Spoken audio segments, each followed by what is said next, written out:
Quoi tu penses? Oh, rien. Oh, t'es mignonne, hein. T'as encore maigri? Maigri? Grossi, oui. Mais non, t'es vachement bien comme ça. Oh, faut que je te dise quelque chose.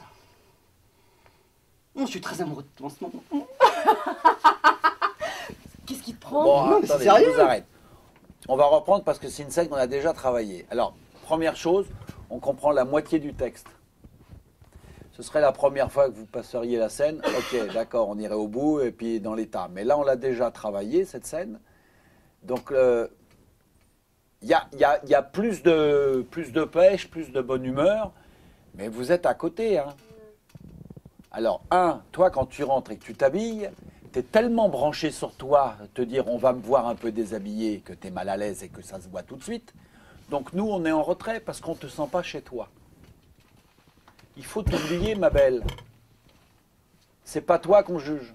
On n'est pas là, d'abord, on n'est pas là pour juger, on est là pour voir, prendre du bonheur. Donc sois chez toi, vraiment. Mon travail au sein du cours consiste à faire travailler les élèves sur des scènes modernes. Le but n'est pas de les faire jouer directement, de devenir tout de suite des acteurs, mais d'être plutôt à un travail de recherche, qui est un travail de recherche sur la personnalité, le développement de chaque individu. Le talent, on l'a ou on ne l'a pas, ça c'est autre chose. Je ne suis pas là pour donner du talent, je suis là pour révéler des personnalités. Souvent les élèves s'ignorent, ne connaissent pas leurs capacités. Moi ce que je veux voir c'est vous. Vous, dans une situation, vous êtes au service d'un personnage. Il faut y amener de vous. Il faut y sortir votre bleu à vous, votre rouge à vous, votre vert à vous. Ton vert à toi et mon vert à moi, c'est pas le même, c'est en fonction de ce qu'on est chacun. Mais c'est quand même du vert. Donc je leur fais travailler des scènes que je leur donne, qui durent à peu près entre 5 et 8 minutes. Je leur demande de me passer la scène entièrement. Et je retravaille après avec eux sur cette scène, sur ce qu'ils ont fait. Alors on peut voir aussi le travail de la mise en place théâtre, comment on se déplace sur un plateau. Et puis je peux aussi reprendre la scène et la faire travailler cinéma. C'est-à-dire qu'à ce moment-là, l'élève va moins projeter la voix, son regard sera différent, on va travailler sur l'intensité du regard, on va essayer de les cadrer, je viens sur scène avec eux et je fais le travail du caméraman, je les cadre comme ceci, en leur disant exprime dans ce cadre uniquement par ton regard. Puis on peut reprendre après la même scène et la refaire théâtre. Bien sûr, il y a un travail de base qui est à faire, qui est le travail de la respiration, le travail de la diction. Bien souvent, les gens ont une diction pas possible. Ça, c'est souvent lié au trac, à la peur de se montrer. Ah mais c'est le grand jeu, dis-moi. Oh, ta gueule. Ok, ok. Oh. Et qu'est-ce qui se passe maintenant? Bon, et un mot de plus, je laisse tomber, hein. Oh non, non, non. Je ne dis plus rien. C'est bien, il y a des choses très intéressantes. Je suis très content, Julie. Là, il y a des couleurs. Là, il y a de la nuance. Est-ce que tu le sens? Parce que c'est important aussi pour un comédien d'être conscient de ce qu'il fait. Tu vois que tu sais le faire. Tu ne joues pas tous sur la même couleur et un peu rentre dedans, un peu le côté. C'est bien d'avoir le côté sec comme ça, mais c'est bien aussi d'y amener d'autres choses. Là, c'est intéressant. Parce qu'on voit une autre Julie, là. Enfin, en tout cas, moi, je le vois. Alors, on reprend juste avant, au moment où tu dis, bon, on y va, ok, d'accord. Pourquoi tu pleures? Parce que je vous ai arrêté? Parce que t'as raté? T'as pas été au bout? Ah bah alors. Bon, c'est énervant que tu renives comme ça, là. Un comédien doit être capable d'être comme de la pâte à modeler, de s'adapter. Je peux leur faire travailler une scène, dire une chose, et puis la reprendre et dire tout à fait l'inverse. C'est-à-dire que sur la même scène, en fonction du metteur en scène, un comédien, plus tard, peut avoir des choses totalement différentes.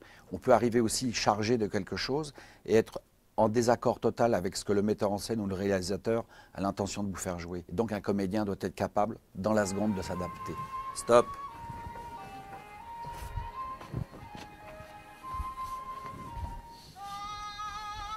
Il faut savoir observer. Je t'ai pas dit de faire ça. Parce que quand tu es dans l'état où elle est, ça fait 200 kilos. Et là, parcours. C'est tout le corps qui va aider.